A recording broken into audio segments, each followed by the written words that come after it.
BRS working president KTR ఢిల్లీలో పలువురు నేతలను కలిశారు. తమ పార్టీ అధినేత కేసీఆర్ ఆదేశాల మేరకు కేంద్ర మంత్రి ధర్మేంద్ర ప్రధాన్ను కలిశామని, యూజీసీ నిబంధనలు మార్చడంపై తమ అభ్యంతరాలను తెలియజేస్తూ వినతి పత్రాన్ని అందజేశారు.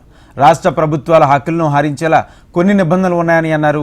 గవర్నర్లకు అధికారాలు కట్టబెడుతూ రాష్ట్రాల పరిధిలో ఉన్న యూనివర్సిటీల్లో నియామకాల్లో రాష్ట్ర ప్రభుత్వాల పాత్ర లేకుండా చేసే ప్రయత్నం జరుగుతుందని విమర్శించారు. తమ అభిప్రాయాలను యూజీసీకి కూడా తెలియజేశామని తెలిపారు.